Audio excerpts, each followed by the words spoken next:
Oh my goodness, it's crazy old man Zack again. Yeah, baby. Yeah. Ready to take on the world again. Another day. Yeah, fresh out of bed. Haven't even gotten dressed yet. Semen's still wet on my leg. Yes.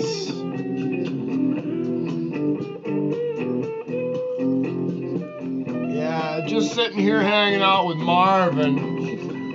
My buddy Marvin. Very nice.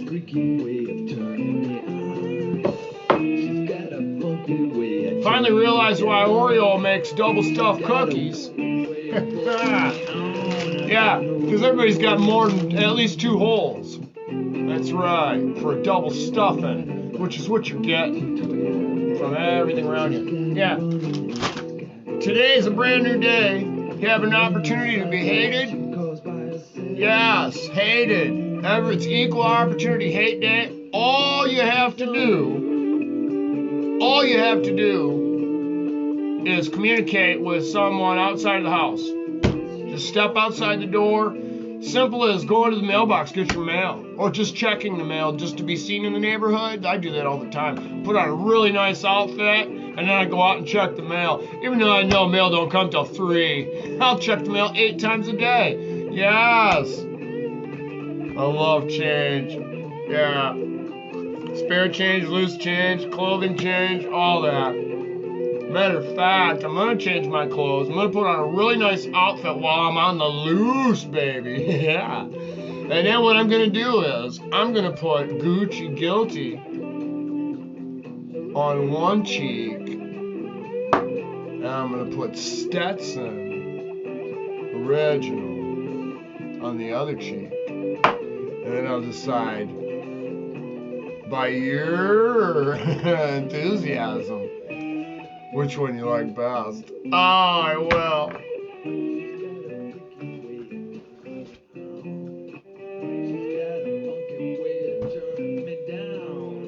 Just like that. Oh my goodness.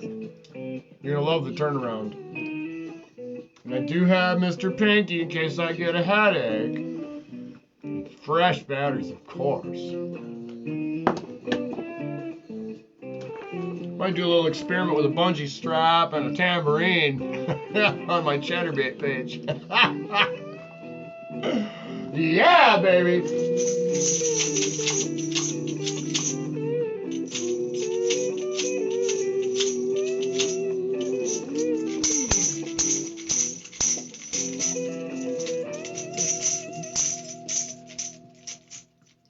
Never done this before, so it's going to be an experiment. Can't wait. I'm very excited.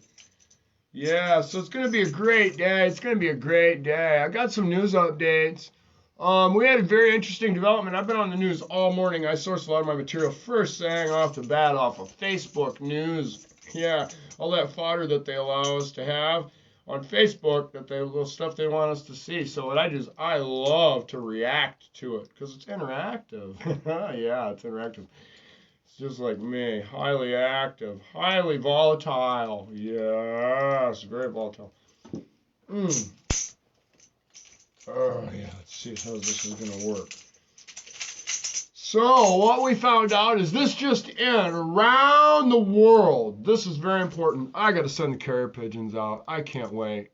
Yeah, I got to send out the carrier pigeons. AD recently invited Sally Mae, Krug, Mantra, Tom Stube, I see you out there. Hope everything's going good with you. Charbo, Cody, Clarabella, Scarlett, my kids, everybody. Kathy Heavy on the Ostrander. Yeah, she's an artist. She's out there. Melissa Skeeters, I don't know what's going on with you, but you better talk to a fellow crazy person. Yeah. So all the crazy people are on Facebook right now. All us welfare bums, yeah, that's what they call us, welfare bums. Yes, they do. Yeah, we're all welfare bums because we don't have a job. And well, people fail to recognize what a job looks like these days. Yes, a job means more than tugging the nuts of some corporation.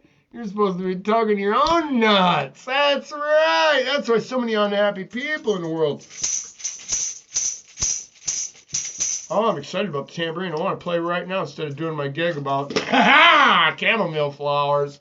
Yeah. Yeah, chamomile flowers. These are from Spain where the rain falls mainly on the plains. Yes, it does. Only people who've been where I've been know what I just said. Gary Falkenberg, I hope you're doing good. Back there making me jealous as hell. Got camp and cast iron tripod pot and all that shit. Oh my goodness. What a nice campsite you guys got. Secret location, of course. And just to back up, my big fat yap. Yeah, you guys all laughing at my Mad Zack all the time. Ah, it's so funny. He's a crazy man, crazy. Talking about living in the city, living in the country, the shoulders, most, and all that shit. Yeah, well, here's my lead weights right here. I pick them up everywhere I go. Yeah, they come flying off people's tires. I got a sharp eye, too, baby. Poking myself in the penis every time I look at it. Oh. So I keep my pants pulled up tight. Have to because it's so tall. Yeah, it is. I had it surgically removed and replanted on my belly button.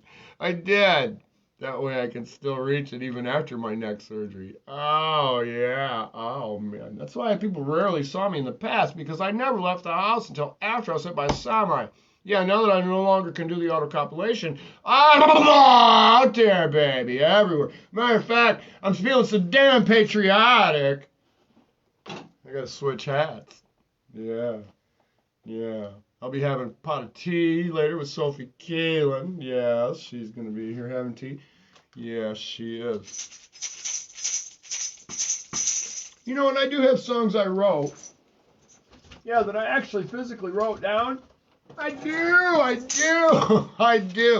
Don't threaten me with a good time. Oh, I've got tons of songs. Tons of them. I just don't like playing them more than once unless I got a band to rehearse them with. See, I just lay the idea down, record it, boom, move on. It's like an old man's cane. You whittle one and you're done. Then some ungrateful little bastard of a grandkid gets his hands on it, finds out at the antiques show that it's worth a couple dollars to some capitalist out there. Next thing you know, selling Grandpa's cane for beer money. Oh, my goodness.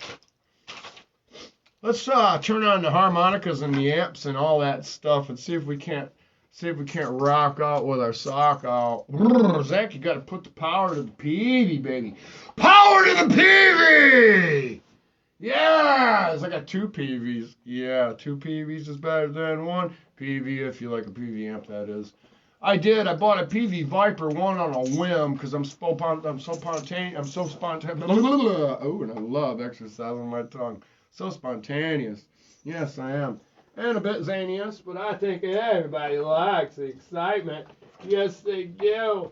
Don't be looking at my butt while I'm down here with lust in your eye. I see you peeking at my hiney. Yeah. It's extra special, too. And I'm all trimmed up. Yeah. Come here, Rhonda. Want to play? No, Zack. We want you to find your harmonicas and get them out and play with those. Okay. Well, here's my A harp. Had a screw loose, so now we match. We're twins now.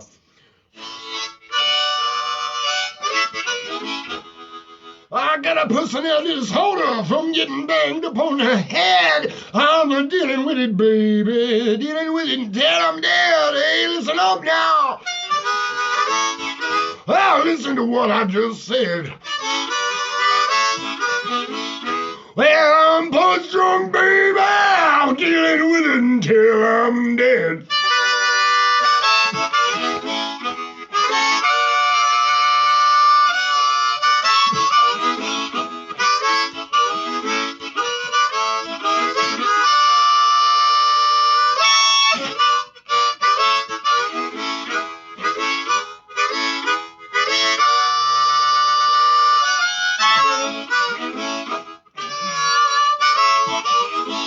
Well, when I go out on the town, when I do the things I do, well, they tend to take a few steps back, and that's a good suggestion, too, as I'm punch drunk, dealing with it till I'm dead. Well, I'm punch drunk, baby. Oh, didn't you hear what I just said? act a little crazy. That little might be a lie. Well, I'm dealing with it, baby. Post-concussion syndrome's what I got. I said I'm punch drunk. Dealing with it till I'm dead. Well, now listen up, people. Didn't you hear what I just said? Come on now, let's get punched drunk one time.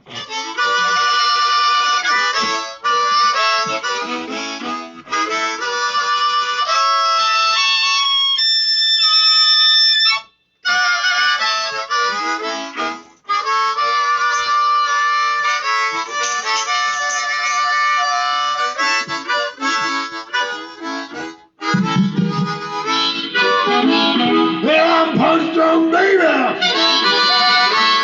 I said I'm punch drunk, baby. Well, drinking beer, getting crazy. I said I'm punch drunk, baby. Well, I'm punch drunk, baby. I did it with it until I'm dead. Oh yeah. Didn't you hear what I just said?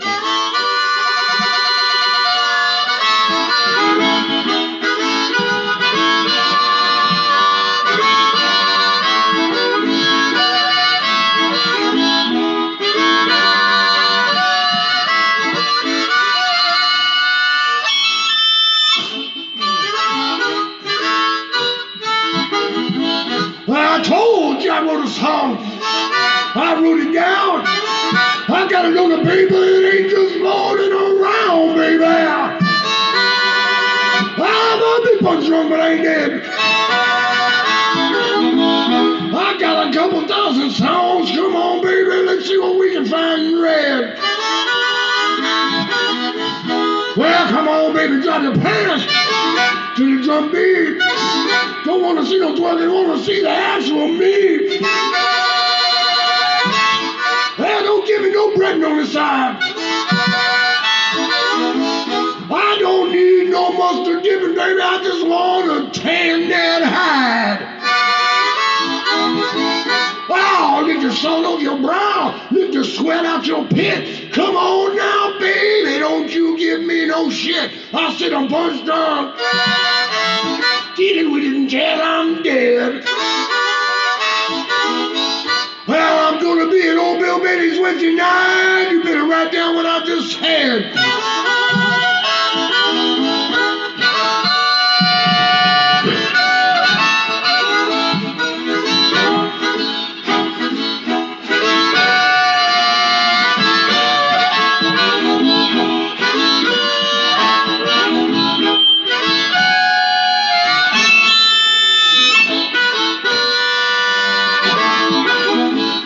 Oh my goodness. Oh yeah, so that's one song, Punch Drunk Blues. That's one. I got a whole shitload of them. So all you hecklers out there, step on up. Let me see what you got to work with. I'm trying to change the world with a song, and I'm doing it every time I get somebody's attention. Yeah, because I make them think about something they didn't think about before. I stepped on a butterfly in the past. Affected the future. It's very basic, very simple. Oh, let's do Whiplash Blues. Oh, yeah. Oh, or Empath Blues. We could do that one, too. Oh, yeah. Hey, anything's possible when you're wearing a possible sack. That's right. We got out there, see an eyeball peeking at me. Come on now, don't be bashful, don't be shy. I'm just one tiny guy, 140 pounds, that's all. 140 pounds of unadulterated, antiquated nitroglycerin, highly unstable. Yeah, nitroglycerin, but that's nothing to fear. The nitroglycerin, nobody knows what that is. They can't even spell it, actually. Glycerin, what's that? No, nitro. Oh, they think nitro, they're thinking of weed. It's not nitro, dummy, it's hydro. Hydroponics, as in, water base. Yeah, it's called a medium. Water, dirt, those are mediums. Music, sculpture, those are art mediums. Oh, man, Zack, you're getting too deep. Oh, yeah. Time to not be so patriotic. You're scaring the kids. They think you're a racist. Support America. I am. Yeah, I am. Come on, I got my own dunce cap, too. Yeah, it looks just like a hood. But this is for the stupid kids. Yeah, the ones that think the D doesn't belong in the alphabet. That's why they run around with them in a baggie. Yeah, I got a bag of D's. That way nobody can spell. I'm going to get my hate on. Mad Zack. Oh, you're so crazy.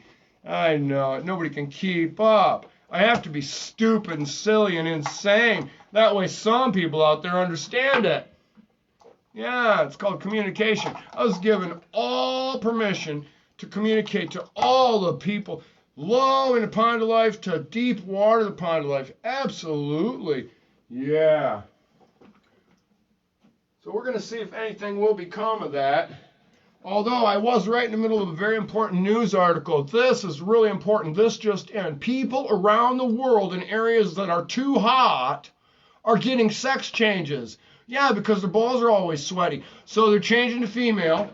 And then, of course, the females that are unhappy because their vaginas are always sweaty, they're changing to male. I'm not sure how that works yet, if they have to take muscle from their leg or not. But, yeah, so we got a lot of that going on. And then, yeah. So people around the world, it's too hot, they're getting the sex changes yet. Those in climates that are too cold are also getting sex changes. Like the men, especially men who aren't very well endowed, they're self-conscious about that because the penis size is like the most important thing. It should be on all job applications right after they ask you for your social security number. Yeah, so they can pin money on you and claim they paid you. Yeah, anything under $500 nobody pays attention to. Oh, man, Zack, you're spilling the beans. I know. Yeah, we got way, way, way big problems. Anyway, I got tons of song material here. Let's do Whiplash Blues. Okay. Oh, yeah. Might have to get the music stand out for this one. Yeah, we're going to get the music stand out for this one. Yeah, I'm going to have the notepad up. I don't know all these songs by heart because I just write them once. I write them once and I move on. I don't dwell on it like fucking, you know, that time my second cousin, 150 times removed from 1,500 years ago, was an indentured servant in a shoe shop, and the guy never ever paid him or beat him. You know, he beat him all the time, and never rewarded him, never gave him food, stuck his Peter in his anus all the time, self-satisfying, you know, never gave a kid a reach around, never gave him any benefits, kept the coldest place in the shed for him to sleep. Yeah, and, you know, so I'm going to stick up, I want to go back, and all those people, the descendants of those people that were, you know, working for that shoe cobbler, I want to sue the shoe company, go all the way back, all the descendants of that shoe company, want to sue them, punish them, tar and feather them, and then I'll be happy. Yeah. You know? Yeah, then I'll be happy. Until then, there's going to be a movement, a lot like a bowel movement. Yes. It's going to start off a feeling of pressure, and then it'll get squidgy. Yeah, I love it when it gets squidgy. Okay, let's see if we can do this. Should we turn the reverb up? Test me, 1, 2. Ooh, you know, I haven't been playing a harmonica, so this is all fresh like me. Yeah. Ooh, this is a key of D or A. Let's use the A. Wait, let's check it out. Let's see if we got a D. Oh, let's do it in C. Should we do it in the old standby? What's this one here? Hold on, old standby. G.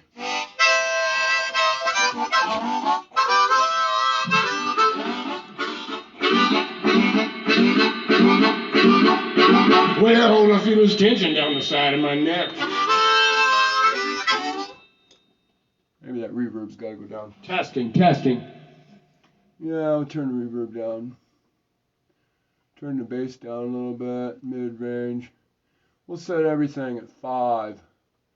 Yeah. Set everything at 5. Nobody cares anyway but me. It's all my own personal. This is for all my own personal entertainment. Someday when I'm dead and gone, my kids are going to get a kick out of all this. I hope. Yeah. They hate my guts because I was scared of their mothers.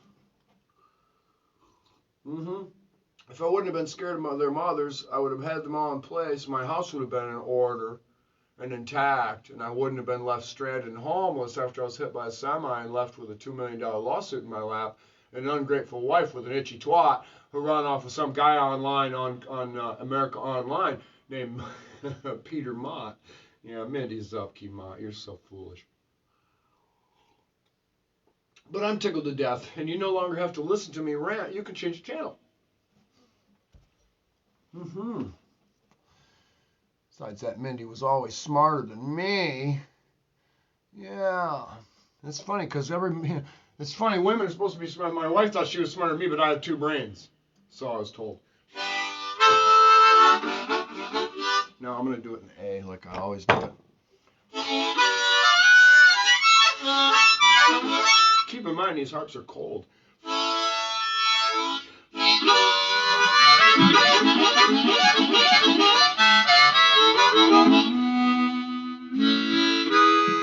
Yeah, it's a lot like a girl on her first date. I just start blowing. Yeah, I don't even get going. All I feel is tension down the side of my neck. Through the left shoulder, down with a knot in my pit. Well, it's through the tail and down my elbow pit. Well, baby, I can't handle much more of this shit. Well, come on, baby, leave me be. I need that shot of whiskey. Oh, yeah, baby, I'm coming through for it.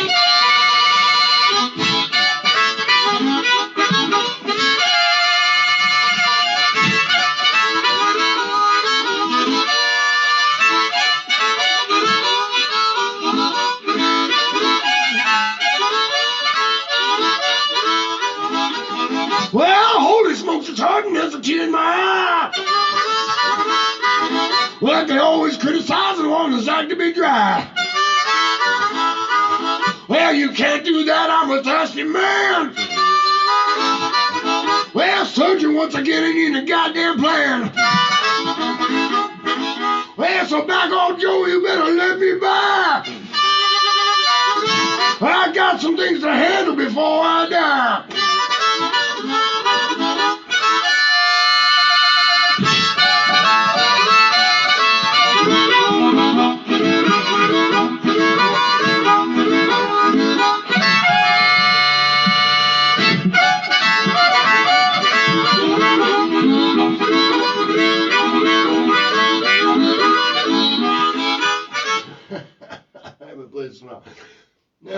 Anyway, yeah, I got some things to handle before I die. I ain't gonna do it with a tear in my eye. I'm laying a foundation one can afford to buy. Yeah, let's try that one more time.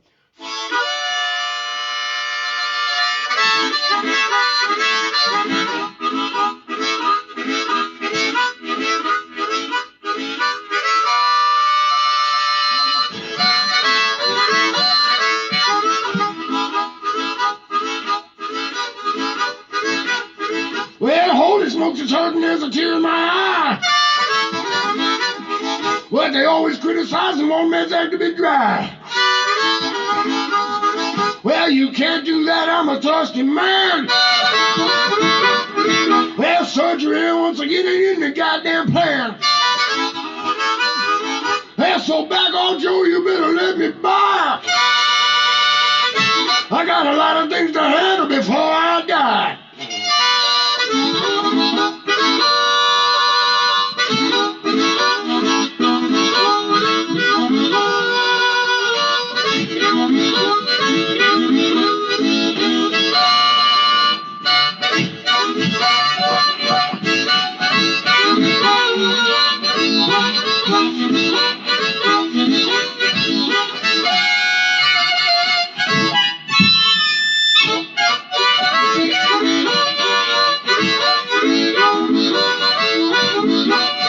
I said I got a lot of things to handle before I die.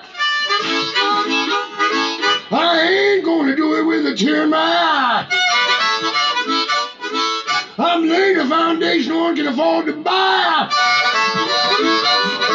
Don't make me explain to you the reasons why.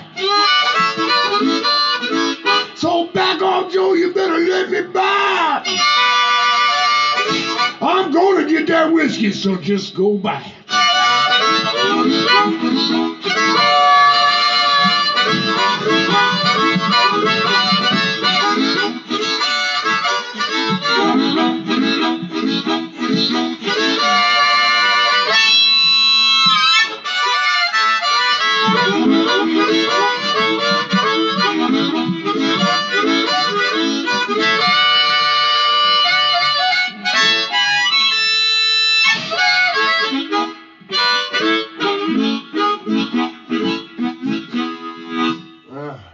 Whiplash blues, key A, D, G, doesn't matter.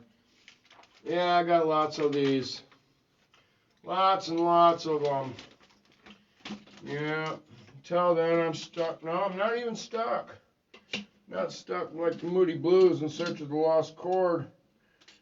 I don't think there is a lost chord. I think we're overthinking the chords we got.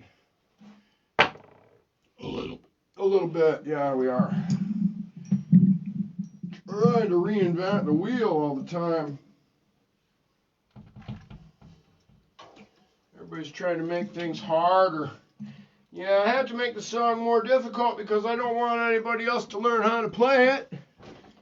Who do you think you are? Life doesn't have to be that complicated. Yeah. Besides that, you make everything difficult. Kids will never try nothing. Just give them that video game, give them that cell phone, shut them off. That way you can go do what you want. Now, let's get to the main concern, the main point of contention. Tension. Yes, the main issue is selling my book, Escaping the Despondency. It's a very serious book, very serious book. It's all true stories. Every story in the book is true. And I don't even think I made up any words. No, even though I'm a wordsmith. Now, if I get somebody to back me financially because they want to buy my word, we put them in the dictionary. That's how we got words in the dictionary. It's called dictionary because it's a dictation. Yeah, it's a dictation. Dictation means lesson. Yeah. Oh, yeah. We're going to bring back a lot of words. Dictator's one of them. Yes, dictator. Yeah, that's what the teacher is at school, the dictator. Yeah. English, math, science. There's a dictation to it. Yeah. Yeah, there's laws. Laws can't be broken. And Einstein died thinking he was a failure. Finding out every day that he was right. Yes, they are. So, my book, Escaping the Despondency, is a true story, and it's full of very, very tangible opportunities to gain wealth and fame. Yes, an extreme amount of both. Yeah, one for each hole. Yeah. So, I am going to read a little excerpt-y-poo of my adventure story, my drama. I'm just trying to decide which one I'm going to read. Do I want to read? Well, let's just read this one that I'm looking at, Zack. It's called The Idiot. Yeah. This is part 35. This is a draft. You're not going to be able to read this unless you buy the book or I share it, which I might share it. This is called The Idiot, part 1 of a section called True Reality. The quality of the area and the fishing didn't impress me. The first day we went, we caught a few grunts, a triggerfish, and a couple of yellowfin tuna. All were pretty small. The second time we went, we caught 2 barracuda that we cooked on the grill that same night. Andy fed barracuda to key deer that night. He trapped the doe with the blind eye and then put her in the back of a cube van. Yeah, Andy Flynn. Tying her up with a pile of food near her. The idea was to lure a male into the van, lock it inside, and then take them as a couple to the person of interest in the mainland who was ready to purchase them. He never shared the name of this person, and I can only assume that it was one of his dope connections. Luckily for the key deer, they didn't cooperate with his plans. He locked her up in the fenced-in portion of their yard, claiming that he intended to train her as a pet. Whether he succeeded or not, I cannot say, but Andy Flynn never did ever succeed at much of anything other than shooting a near-fatal dose of bleach into his arm. There are photographs of the key deer being molested, forbidden by law. If I did it or you did it, we'd both be sitting in prison over a bologna sandwich talking about the ridiculousness of it, listening to the rest of the inmates talk about how they're going to sue the state. While they run their breaking the state program of turning on all the water faucets and flushing entire rolls of toilet paper down the toilet. Yeah. So the two young men lived and worked with Andy and his mommy. One of the guys, Andrew, was a zealously religious person, and probably my sign from the supernatural world that I wasn't entirely among demons. He was my subconscious reassurance that I was not forsaken, no matter how bad things may seem to become. These two guys did a lot of Bible study and a lot of ganja smoking. I thought I could smoke with the best of them until I met these two. Jeez, what gluttons. One evening, soon after I'd arrived, they were instructed to take me out for a beer and shoot some pool under the pretense that we were to become better acquainted. So they took me to a local bar called Coconuts on Big Pine Key, pretty close to the house. Andy Flynn had arranged to have a couple of his dope dealer buddies show up there. When they walked in, the bartender noticed how they were well hammered, especially when one of them fell from the chair moments after sitting down in it. Soon one of them was trying to sneak a pull from the bottle he had snuck in. They took no time in cutting into me, asking to play pool with us. They also didn't waste any time trying to trip me up in their little dope game, to get me involved in whatever Andy wanted me involved in, for reasons only Andy knew. Clarabella, good morning. I was just reading and then I was performing some harmonica and then I was going to go back to performing again. I'm so glad to see you, dear. Oh, where was I? It was obvious that these guys I came with were uncomfortable with being put up to this very odd and questionable thing that Andy had them doing. As for the other two, they were not tolerated by the staff for much more of their disturbance and were escorted out by the bouncers after about 30 minutes. Clarabella, this is a story about what happened to me in the Keys.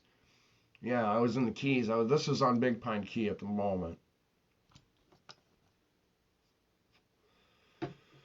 Oh, yeah, after about 30 minutes. Within minutes of that, we finished our beers and went back to the house. There was a silence among us that really said a lot about the whole affair.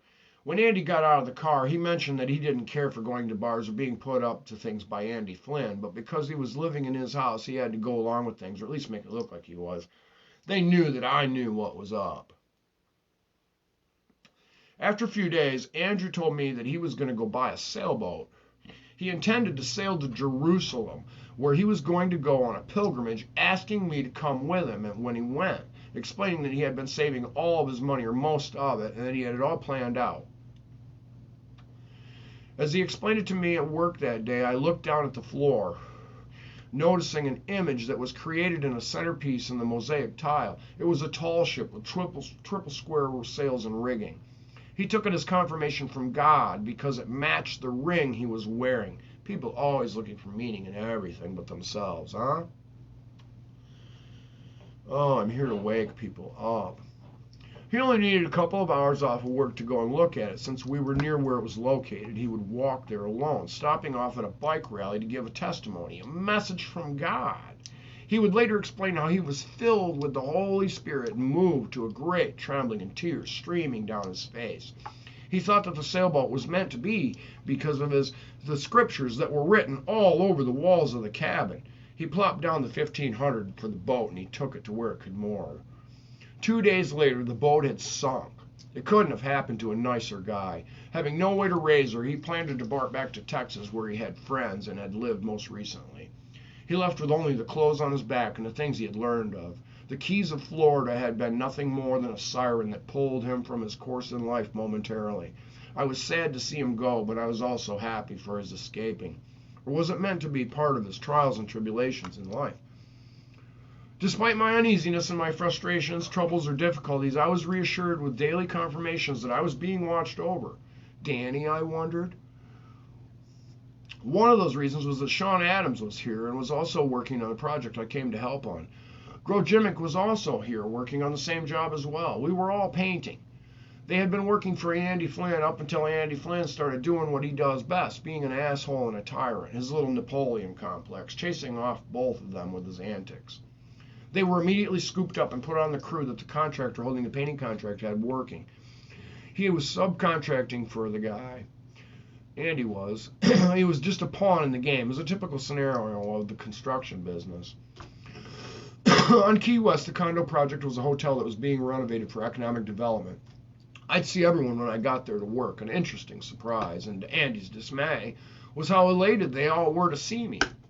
After a couple hours, Andy's statements regarding how we wouldn't be drinking while at work went to having lunch at the bar.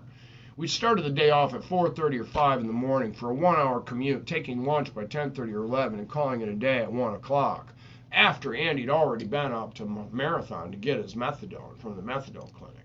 Oh my goodness. Yeah, I didn't know he was a junkie still. So anyway, Andy was drinking the whole time, starting off with a ride-in while we drove without a license. This didn't help me in keeping my wits' end at all, especially with the whole when in Rome programming.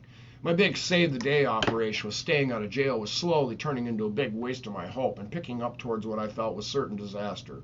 Had I any sense or wit in my employ, I would have paid closer attention instead of trying to stay focused on locking myself in as an asset where I had absolutely no business to concern myself with being. The worst thing I could have done in my dependence on Andy was to get recognized and praised for excellence by the painting contractor himself. Andy turned 10 shades of red in a silent fury during the esteem I was given while at Shannon's Irish pub on Key West from the head man himself, Rudy. Andy was now becoming fearful that I would ruin his gig, replacing him as the man for the job at hand. What he failed to remember was that I had my life in Michigan and I had no want for anything in Florida. The next day, Julie and I went to Bahia Honda to snorkel at the state park. This seemed like a great idea after all the great stories about snorkeling that Danny had shared with me. It was a fine idea, till I got in the water for a few minutes. Yeah. Unfortunately for me, my stepfather had taken my family to see Jaws when it was previewing at Six Flags over Atlanta, Georgia. I was 5 or maybe 6. When the diver who was inspecting the sunken boat pulled the shark's tooth from a hole in the hull, the captain's head rolled out into view. I went into shock and became instantly hysterical, peeing my pants. They ushered us out, and I have been traumatized ever since. Now when I'm in the water, everybody knows it. My body language screams out, "Help, shark!" Yes. At about 4 feet deep in the water, I put my face in and started swimming around on the surface, slowly kicking my fins. The water was a bit cloudy from the weather, stirring up the brackish waves, causing for great amounts of sediment to become loosened from the bottom. There were few signs of aquatic life, but for a pair of antennae I saw a pull inside of a hole in the mud. It was a lobster, so-called, protesting my disturbance. There was 1 or 2 small fish that seemed to have lost their way. The area seemed lifeless all through the Keys. Looking around in the distance as far as I could see, I realized my vision was restricted to about 18 to 20 feet. This limited sight made me very nervous. A slight panic snuck up on me and grew. The water seemed to become murkier still. Hurriedly, I glanced around, looking for sharks, since the depth I was in was now a little deeper. That's when I exploded with panic, scrambling for the shore like a madman. Snorkeling for me was done. Check that one off my list of things to do. It must have been all 4 minutes. Okay, now I was ready for a drink. As I walked the area around the beach, the land crabs scattered like cockroaches, and the place stunk of decaying vegetation and low tide. Iguanas were everywhere. Bums were everywhere in the bushes. Thank God I was leaving in a few weeks. But somewhere along the course of the weekend, Julia decided that she was going to go back to Michigan for living needs. Little did I know, she was now seeking a job in the Keys and had plans of relocating the whole household to the area. Julie made it sound like she was just going to go back for my tools and such, so that we could both make some money. Since I hadn't brought anything with me and Andy seemed to have a lot more in mind for me to do, I went down there to paint. Okay, I didn't need any fucking tools. Yes. Julie didn't share her true plans with me in these regards.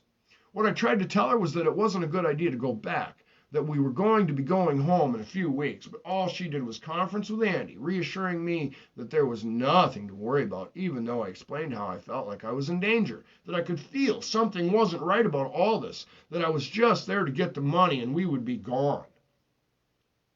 Yeah, Julie Brannon. Oh, she's such a genius. God bless her pointed little head. There was something I couldn't put my finger on that just wasn't right. What I needed was for her to be here if something happened. It was hard to find a secluded place to do it privately, but when I did, I pleaded with her, begging her to listen to me, that I could feel something bad was about to happen, but I didn't know what it was, explaining that I sensed it deep and in the pit of my soul. She said I was going to be fine, and off she went the following morning.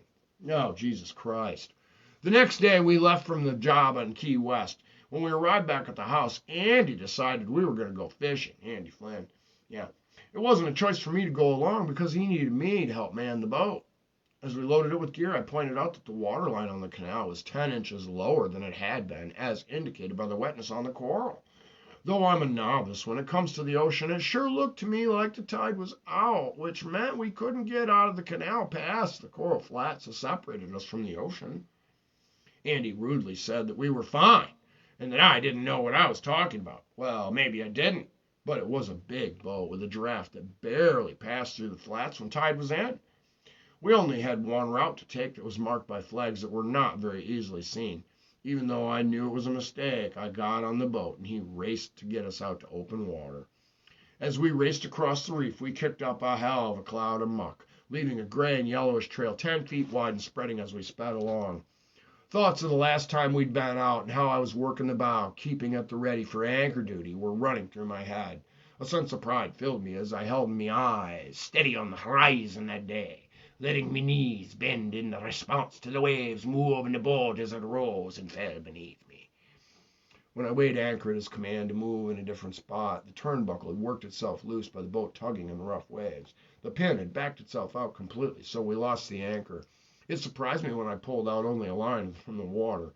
I instantly sensed that there must be some kind of nautical folklore about it, perhaps an omen or a superstition regarding some kind of doom. It was shameful of me not to have expected the fastenings, but then again, it was his boat. He should have said do it. He was the goddamn captain, and I was in his care. That's all there is to it. Filled with a sense of pride for having adapted to being on a boat in the ocean, I never revealed my thoughts or my willingness to foolishly accept responsibility for Andy's boat and anchor. We ended up cutting the fishing short because we were taking on water, as indicated by the lights on the dash that said the bilge pumps were not shutting off. We raced back to the house. Yeah, I know, it's a cliffhanger, and I can't leave you hanging. Now I have to read the next part. Yeah, I have to read the next part, don't I? Yes. Okay, I'll read the next part. But you better buy the book. It's a really good one. Yeah. Here we go. Part 36 of True Reality section. Unedited as usual. Yes, you can measure Zack's writing ability. Very simply by reading my unedited work. That's right. Yeah. Yeah. So the next day we awoke to find the boat sunk where she slept. Seawater was 2 foot over the waterline, which meant that the bilge pump couldn't keep up with the leaking. Oh, glory be, glory holes. Oh my goodness, look at me. Go. Yeah. The battery had become shorted out when the water reached the terminals. The entire Pentax diesel engine was underwater, under salt water. Andy became agitated and in a panic while scratching a hole in his thick skull as he tried to awaken what was left of his brain in order to come up with an idea. So badly I wanted to say that I tried telling him not to take it out when we did, but I kept quiet as his rat ran on a wheel in his head, chasing cheese it would never get. We unloaded the boat in a mad scramble. After the boat was emptied, I asked him if we could use the boat winches mounted on the seawall where she was tied up. They looked like they were used for lifting boats out of the water to me. They were rated for 15 tons each, according to the stamped information on them, but of course one didn't work. The winch at the stern did work, which I explained is where all the weight is at, and most likely the leak. Oh, he said that wasn't what they were for, and that I didn't know what I was talking about.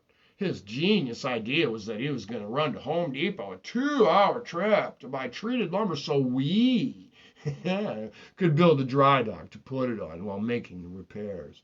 Oh, he's a frickin' idiot. He can't even jerk off right. Oh, my goodness. After remaining quiet and biting my tongue nearly clean off, I asked him, how would we get the boat on if we could possibly build such a thing? Oh, a long back and forth argument ensued, trying to get him to listen to me. We had the crane system, the winches, or one at least. All we needed to do was attach it to the stern, take the weight off it so it would stay afloat, letting the water run back out of the leak to sea level, at least. Then he could get under it to inspect the hole and possibly repair it with some type of marine product for underwater emergency repair, long enough to get it to a place where it could be tended to properly by a competent marine mechanic. Oh, Zack's too fucking smart. Yeah. Yeah, he kept dismissing me even though I was a highly skilled carpenter with a builder's license and all the expertise to help solve the problem at hand. Andy insisted that I was to bow to his supreme knowledge and his hospitality, of course, even though he knew that I knew he could barely sling paint. Yes, Andy Flynn, fucking idiot. What was going on in his head, I can only intuitively speculate. He must have started feeling a range of worries and emotions that were a result of his own insecurities, like all men. Yes, everything came to a head while on our way to Marathon to get supplies for building a failure. Despite my assistance, he insisted on building this so-called dry dock. God only knows what he thought he was going to build. Every time he asked me something, my explanation or idea only conveyed to him, with too many syllables, of course, that he was clueless, to which he'd say that I didn't know what I was talking about. Finally, it sinks in that Andy Flynn and I are not, nor have we ever been friends. He had been jealous of Danny and I since we met him in 2000. He'd ruined expensive equipment at Prospect Studio, bringing cocaine, heroin, and dirty skanks with him. And he stole from us, ripped us off for over $1,400 when we worked for him on a Crystal Springs project in Grand Rapids, Michigan. What was I thinking? Here I was over 2,500 miles from home, trying to salvage my reputation with the court, win my kids' love and admiration back while trying to piece my life back together, all while working for some piece of shit who's never treated me right or even deserved any of my time. Holy son of a monkey's fuzzy little frickin' tail. Have I made a mistake or what? Even though I'm realizing I'm being abused, it doesn't really sink in until the phone rang. Oh, yeah. Andy happened to pull into a Tom Thumb convenience store. Sue me for saying Tom Thumb, fucker. Yeah. So he could buy a pack of Camels and some Sparks when Julie called me. Then Andy Flynn says, "You better not be talking to your old lady when I get back." As he gets these words across my ears, I see a claw hammer on the floor between the seats in my peripheral vision. Instantly, I saw myself bury the claws into the right side of his skull, ripping a large piece of bone from it, killing him. I imagined how I'd spend my life in prison for losing control of myself, which frightened the fuck out of me. Andy wasn't worth that. What Julie and I said to each other exactly, I can't recall, but as soon as he was out of the van and into the store, I jumped from the van and dashed across the highway to a Marina Tiki bar, of course. Coincidence or irony, I'm not sure, but immediately called my friend Dennis Smith, who explained that he was in the Keys working with a roofing crew and he couldn't help me. I quickly explained that my distress was presently in the Keys, where it looked as though I might be stranded. Quickly, I became pleasantly astonished. Yeah, heavily on the ass. Yeah, that my very good friend Dennis Smith was also in the Keys. And he was not just in the Keys, but right across the street from the Marina Tiki bar that I was hiding in. Holy fuck! Yeah. How could it be that so many people that I knew were here? How could that be? I don't know. Dennis was staying in a beach house with the crew right next to the store we just stopped at. A lifesaver. I explained the whole story to him while calming down at the beach house, telling him how Andy and I had hit a dead end and that I was alone here because Julie went back to Grand Rapids for a few days to get some things from the house. As the day slipped away through time, I was observing these people he knew and worked with as so-called friends of his. They turned out to be a bunch of crack cocaine addicts, all smoking dope. Hoping for advice or a solution, I turned up empty-handed. I had him take me back to Andy's house the next day, dropping me off on Big Pine to walk back from the highway, giving me a little more time to think about what I was going to do. Sure enough, shit was hitting the fan all the way around. Andy accused me of trying to kick the door in on their house, taking a crap in their yard, stealing from them, and if that wasn't enough, he also claimed that his mom saw me in the nude groping myself on the couch. Now, why would I need to grope myself when I brought a woman with me? Son of a bitch. Anyway, and if that's not enough, he also accused me of trying to get in his mom's pants. A barrage of insults came at me, all absolutely absurd. He was clearly in a drunk-induced state of delusion and paranoia. Little did I know what drugs or how bad. All I knew was that he had instructed me that he was kicking me out. Yeah, he ordered me to gather my belongings and put them in the van. And happily I did. While I did this, I said I'd get a room for Julie and I at the hotel, and when she got back. Oh, that wasn't accepted. He was making me leave right away, telling me that Julie could stay with him and his mommy. He told me that I'd probably have to get a room at the Heartbreak Hotel in Key West, which revealed his plans of running off with Julie, being the prize that she was. Oh my God, pimples included. Otherwise, why would he mention that place specifically? There was not much I could do but just go along with the situation for the moment. Andy intended to drop me off in Key West, where I knew I'd be able to seek refuge with Sean. So I didn't worry a great deal. Everything would get fixed when Julie got back.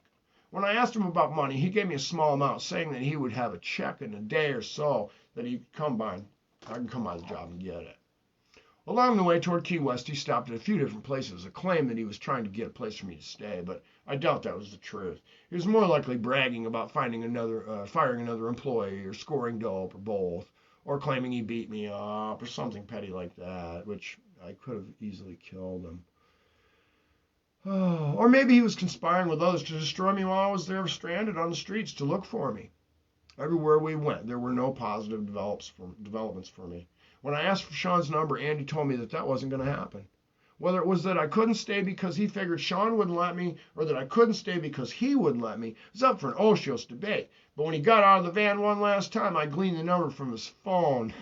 And I called Sean as soon as I set off on foot from where we ended up, which was at the painting project.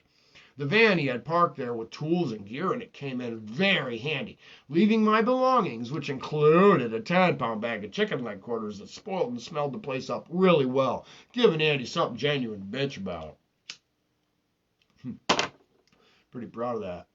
Yeah, I only wish it was fish.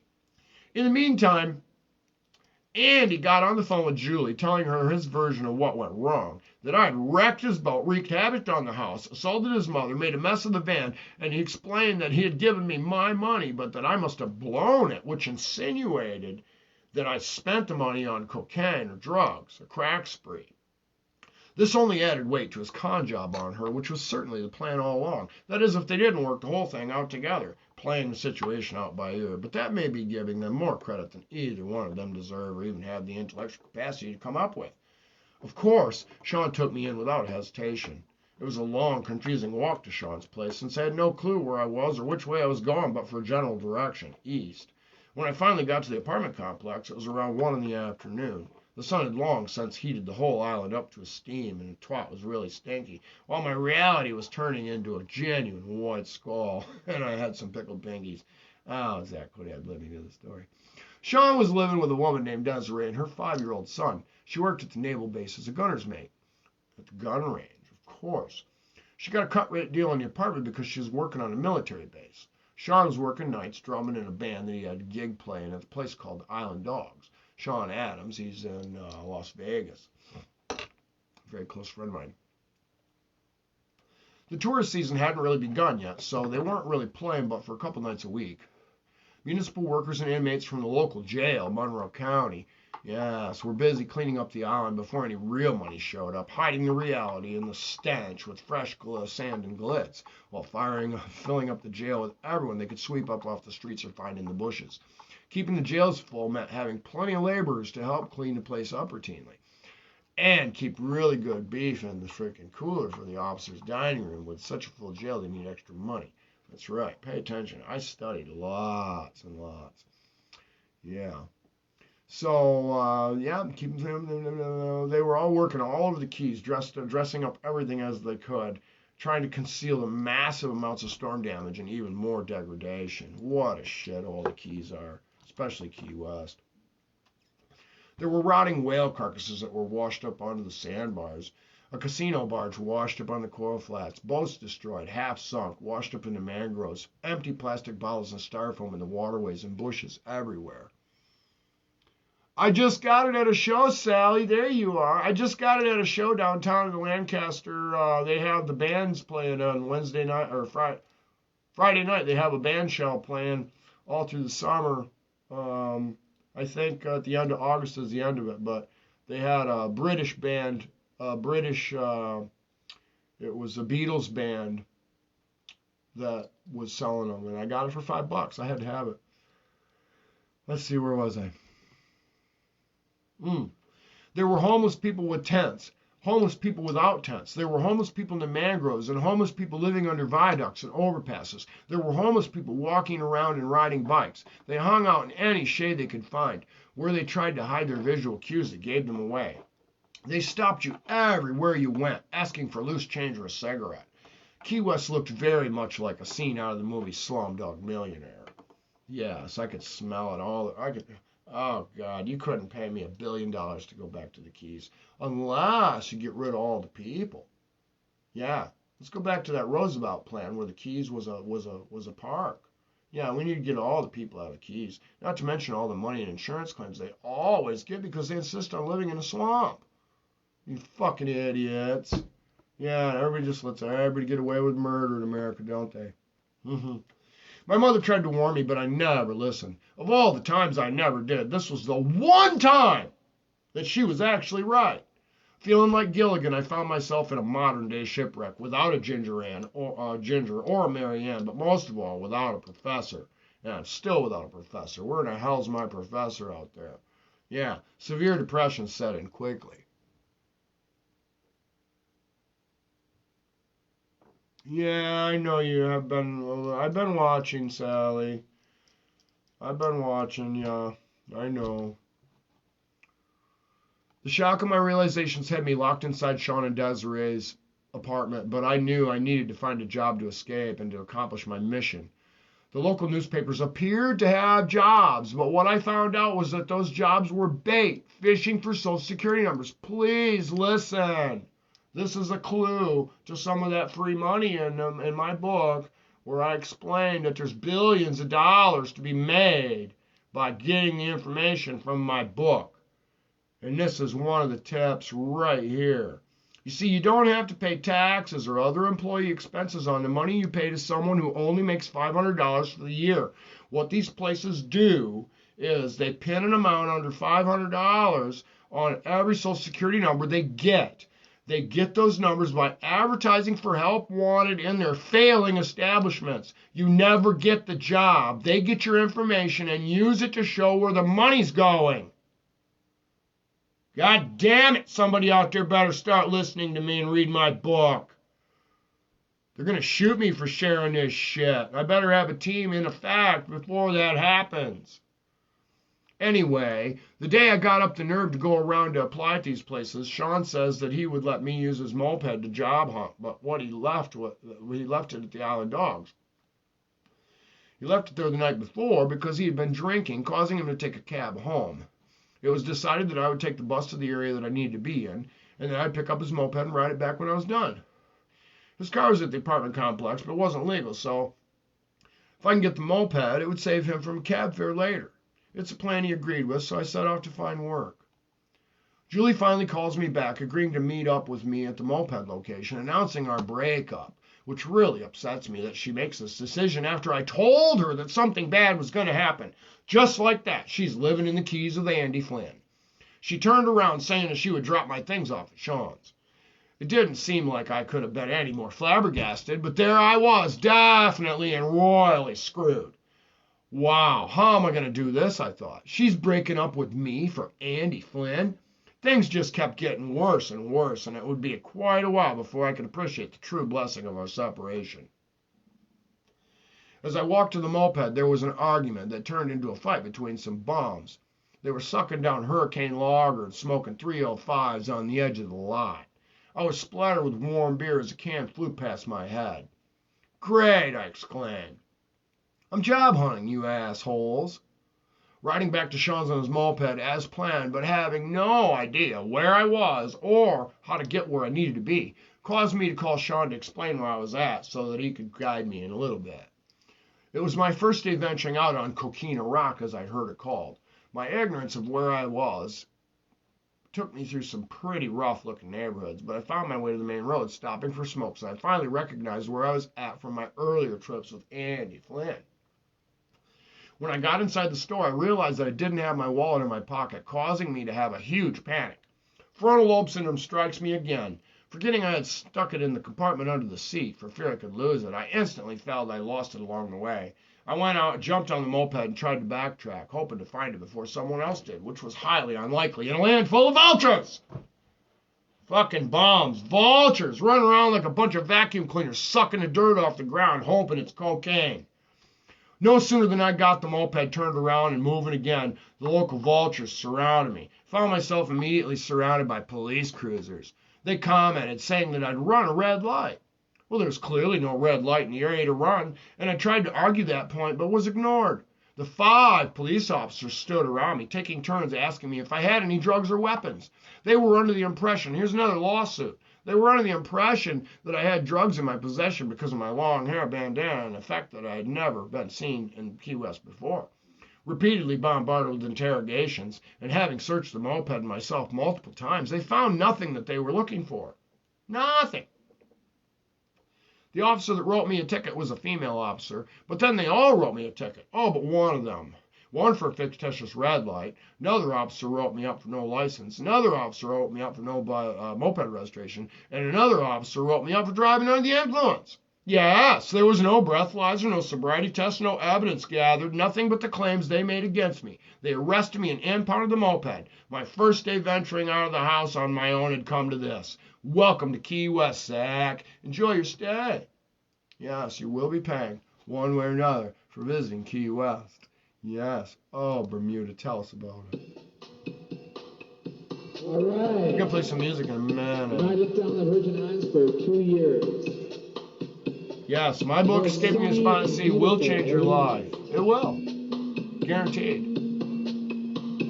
And I met this woman. Guaranteed to change your life.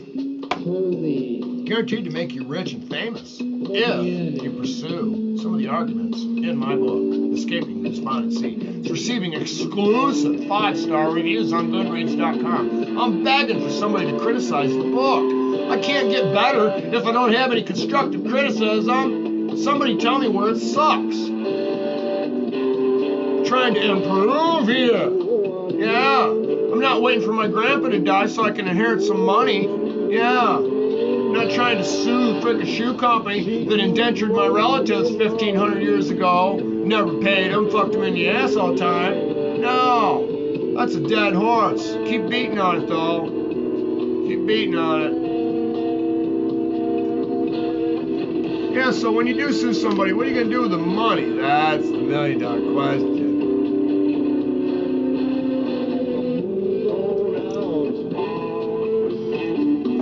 Suddenly got a headache. Oh,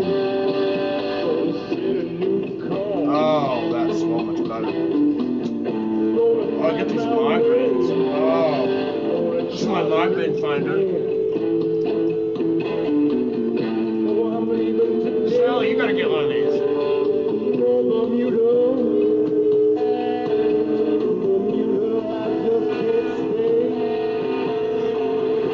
Sally, you're so naughty. It's funny, I'm naughty all the time. They never block me. I never get put in jail. Well, I got put in jail once.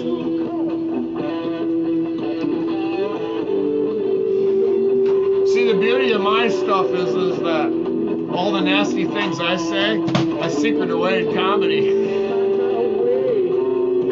Oh, yeah. Did you see my recent post, Sally?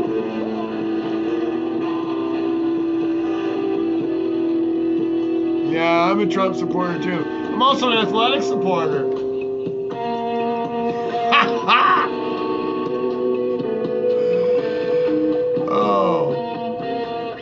Oh, I gotta tell you the rest of the story. Sally, you're gonna love this. You're gonna love it. You're gonna love it. This just in. People around the world in areas that are too hot are getting sex changes. Yes. Yet, those in climates that are too cold are also getting sex changes. Yes. Come to find out, only people living where the weather is just right are staying the same sex they changed into. Yes, bisexuals around the world are forming their own World United Political Party. No flyers or advertisements will be needed. Promotion will all be done by way of lip service. Glory holes not included. There are lights in the closets now. Yes, there's light in the closet now. And yes, you go first while I watch. Where's my editor to tell me what not to write? You didn't understand it. It's a throwback to the Three Bears.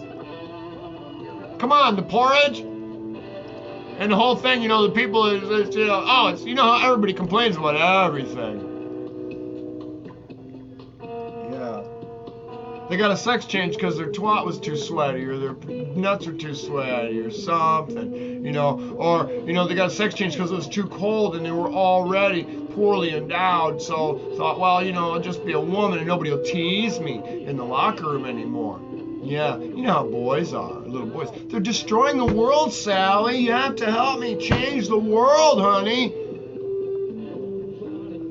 You have to. Oh, no.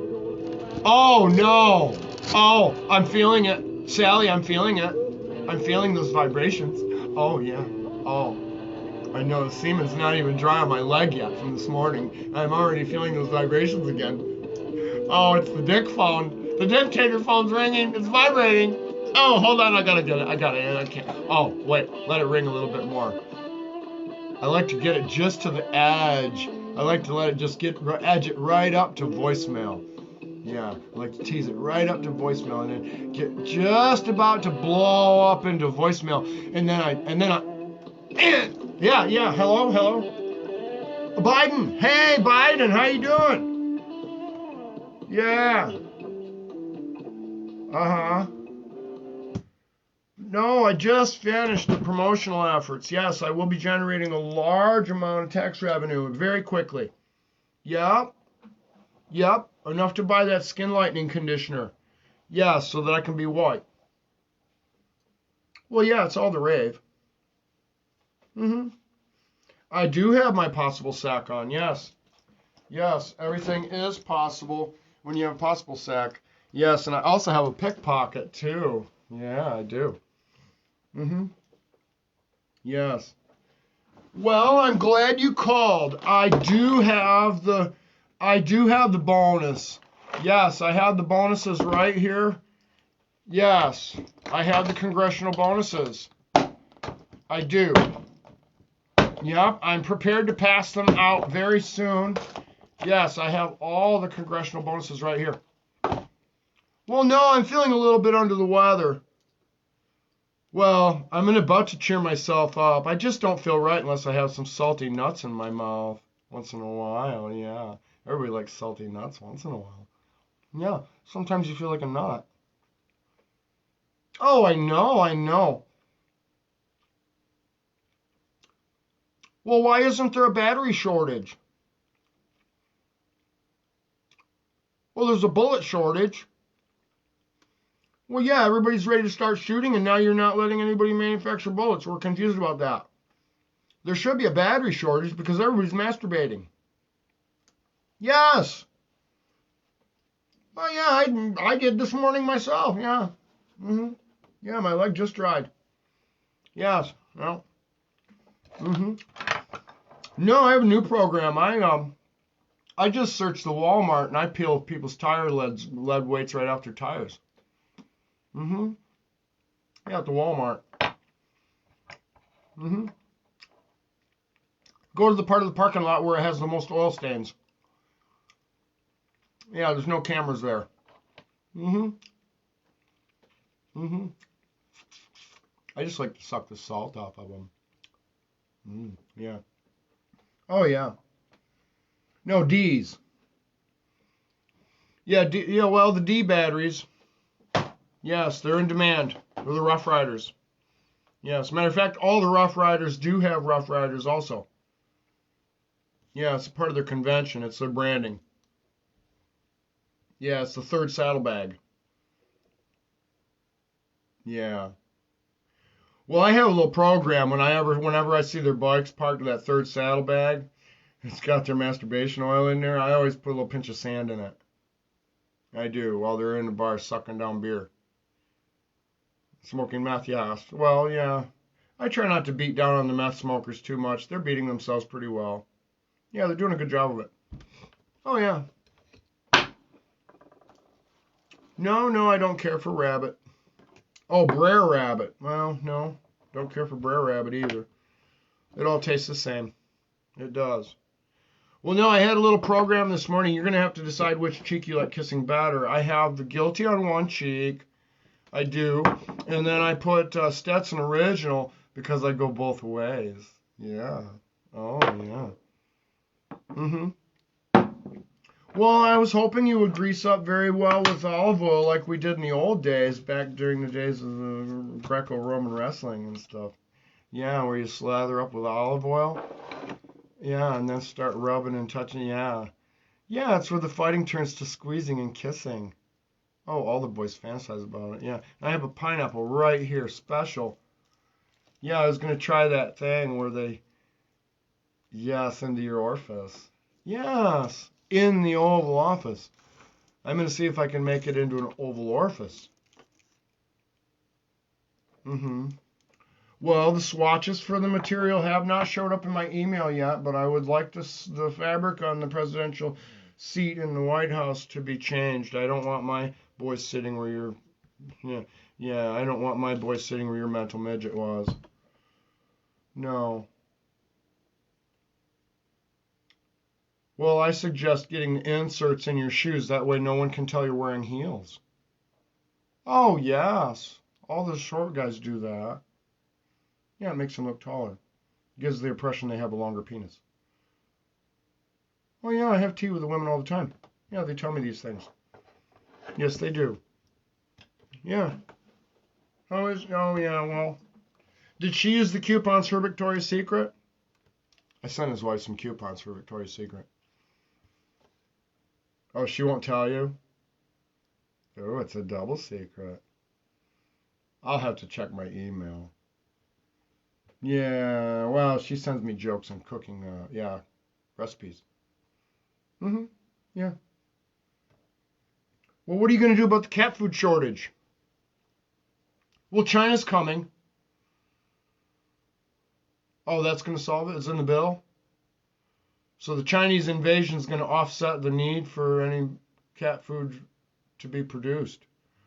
Not going to need to produce any extra.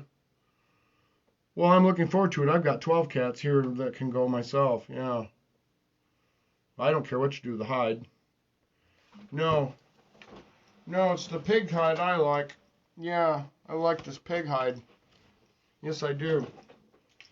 It doesn't smell anything like bacon, but I do keep mine close to the smoker so that I have that lovely smoke accent to my body. Yeah. Yeah, it makes me naughty. Yeah. Oh, I do like it rough. I do. And then, of course, when it switches over to the kissing and squeezing. Although I'm not a big kisser. No, I don't like kissing. No, just get right to business. Go right for the cheese. Yeah. Take your time, though, getting the cheese. Yes. Of course, of course. I do have a heart of stone right here. Yes, I do. Well, she do be shattered. You could sing Shattered all you want. No. Well, I do blow occasionally. I was just blowing a harmonica just a moment ago. What about the bill for the rainbow-colored hoods? Yes. Yeah, a non-denominational clan outfit. It has to be the colors of the rainbow with some variations of black and brown in there. Yeah, that way it's an equal opportunity hate outfit. One size fits all hate. Yeah. Yeah, okay. Great. Yeah, I'll send you the mock-up. Yeah. Oh, I suggest everybody in your cabinet get one. Mm-hmm. Yeah. No, the pre-streaked undies are a thing of the past. That's an old fad. Yeah. Yeah, we're into anal retention now. No more streaks. It's a lot like the Johnson & Johnson thing with no more tears. Okay. Well, I look forward to that. Well, if you tug it more than twice, you're playing with it. I don't know. I'll count the strokes. Matter of fact, when I get done, I'll write a song called Let Me Count the Strokes. There will be a finale. Yes, a crescendo, I imagine, followed by some pianissimo. Yeah, as in, the doctor handed me a cup and said, here, pianissimo. I'm glad you brought that up. Yes, the D's. Everyone's running around with a big bag of D's. It's making very unfair for fluent English-speaking citizens to write. Yes, the alphabet, there's a shortage in the alphabet. We need to open up some manufacturers and start manufacturing upper and lowercase D's immediately. That way it's equal opportunity. Everybody can have a bag of them. And we'll put those right next to the chips. Yeah. Yeah, we'll put those right next to the chips. Yes, the shoulder chips. Yeah, everybody gets a shoulder chip. Yeah, a shoulder chip and a bag of D's. Well, that way those of us who do want to write and catalog important things, we won't be short on any letters. Well, that's a measurement. Well, I realized switching over to the metric system was a short penis man's game. Well, yeah, millimeters, it looks like a bigger number.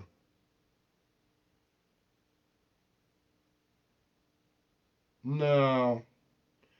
All right, well, call me back at lunchtime with the crossword puzzle. Read the articles. Which magazine did you get this time? Oh, Cats. He checked out the magazine about cats at the library. He calls me every Monday with the crossword puzzle.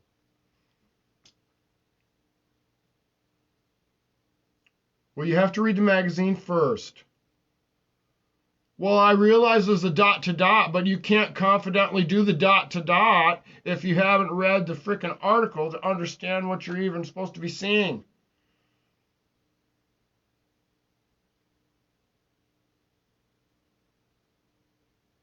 Well, do it in pencil. Yes, just do it in pencil. Okay. Okay, bye, Dee. Okay. Bye-bye. Oh, my goodness. I'll tell you what. Yeah, he who smelt it dealt it. Oh, yeah, baby. It smells just like Gucci Guilty. Oh, yeah. Oh, man. Let's play a little music, shall we? Yes, I'm entertaining myself while I'm trying to turn on the American people, people of the world, with an opportunity to gain an immense amount of wealth by reading my book, Escaping the Despondent Sea.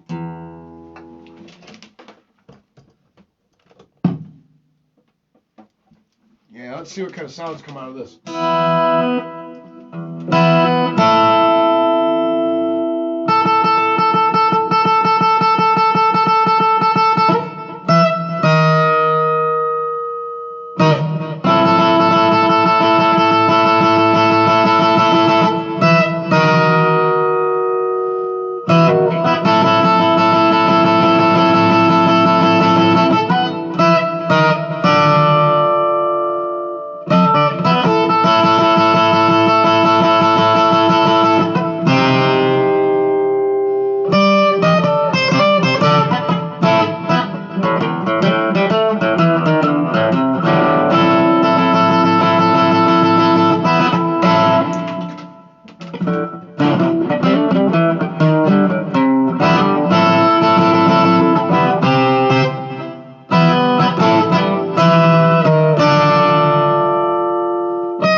Spontaneous combustion composition, you gotta do it a little bit better than that. Test me, 1, 2. Test me. How about some reverb, huh?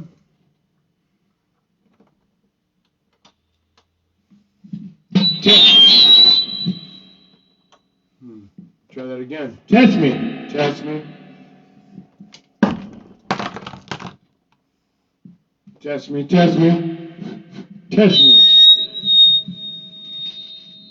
Turn down the gain.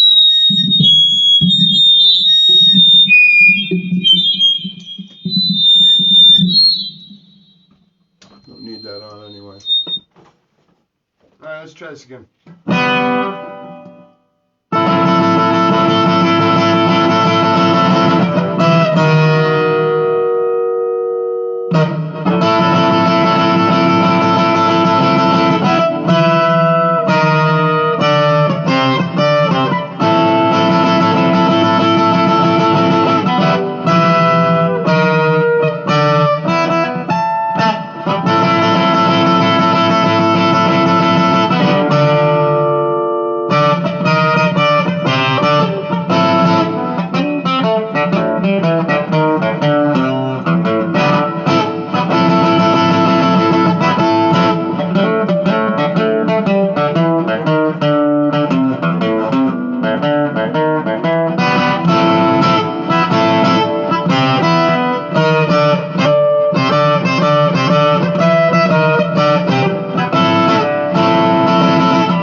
drums. Do I play the drums? Oh, let's play the drums. It's time for drum practice.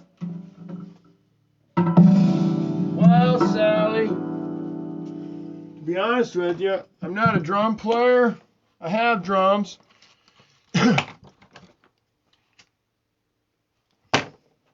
Let's play them. Let's see if I can muster up a drum beat.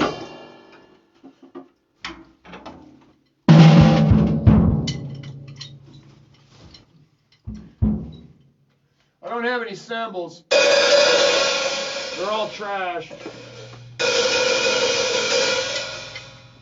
And the volume is too overpowered for the speakers. But anyway, let's try it. Turn the snare on.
Drums. Nope, can't play the drums. I have drums though. My friend, yeah, he was really good. Yeah, well, that's pretty cool. Were you in band, Sally? Were you in the band? Or Cat? You're definitely better than guitar. I'm not a drum player. Let's get Rosie out.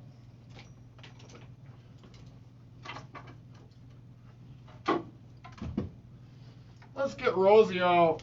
We'll see if I can play with Rosie today. I'm not a guitar player either, Sally. I just fake it. I'm a musician. I'm a trombone player. I was a trombone player in school. So I have really good lips. I'm a very good kisser. I am a very good kisser. I don't like kissing guys though, so let's get that straight. Where's my red pick? I need my red pick. I had one here and I threw it to play. Can't play without the red pick. It's right here somewhere. I can't see very well. My glasses are dirty. Where is my red pick? I just had a red pick here.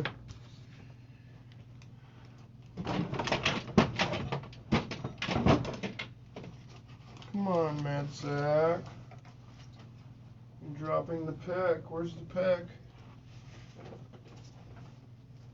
I'm not playing with a yellow pick. I already broke a string this week. I'm not breaking another string. I'll just play with my fingers.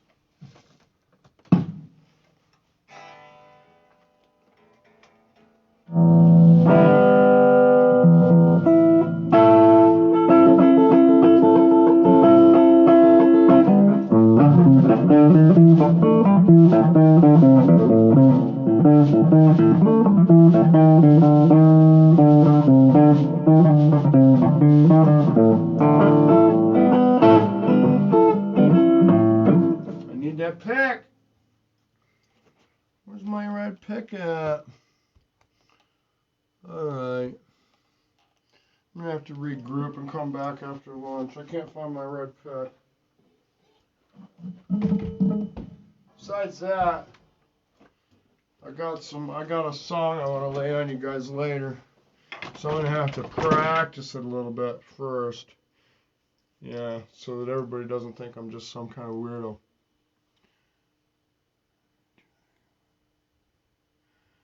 You lettered twice. Hey, Sally, I got my band letter before they passed out band letters to people, okay? You didn't get your band letter until you were a sophomore, okay?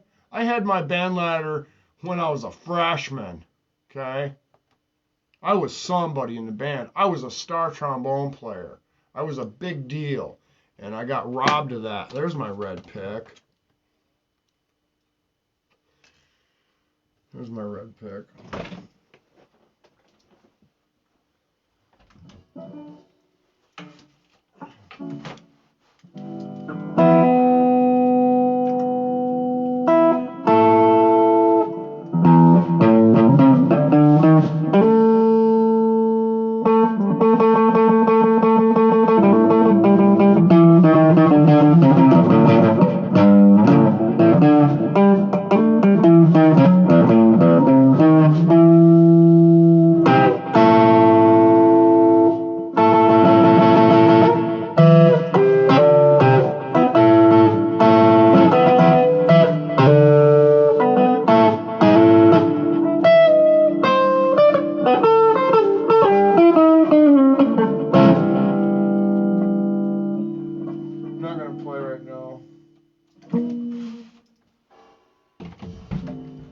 Feeling it right now. I need to go put my outfit on. That's what it is.